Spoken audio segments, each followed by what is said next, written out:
Alors, il y a nombreuses causes des hernies discales lombaires. Un, c'est une bonne chute sur les fesses.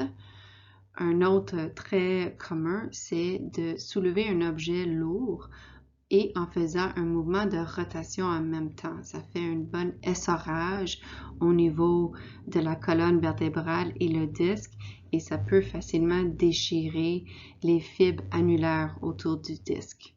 Des fois, juste soulever un objet lourd, c'est assez suffisant pour irriter le disque aussi. De pencher beaucoup par en avant, des mouvements répétitifs, ça irrite le dos et peut encourager à ce que le gel sorte et donne une douleur dans le dos.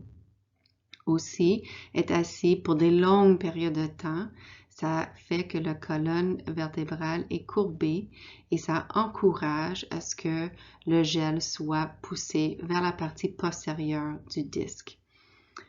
Avoir une mauvaise posture, assis ou debout, peut aussi encourager à faire des dommages au niveau discal. Plus récemment, j'ai remarqué que quelqu'un qui vit un gros stress dans leur vie ou un trauma émotionnel, ça peut augmenter les symptômes d'un disque.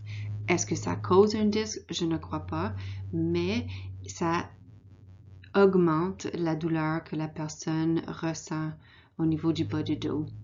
Et ça, c'est à cause des tissus qui contractent et ça fait une compression au niveau du bas du dos et ça augmente les symptômes si on avait déjà un problème dans le bas du dos. Il pourra avoir une combinaison de un ou plusieurs des facteurs mentionnés ci haut. Et aussi, ça peut être très sournois. Pas de raison pourquoi ça sortit. Ça se peut que c'est votre anatomie qui était un peu précaire, puis là, ça sortit comme ça. On ne sait pas des fois.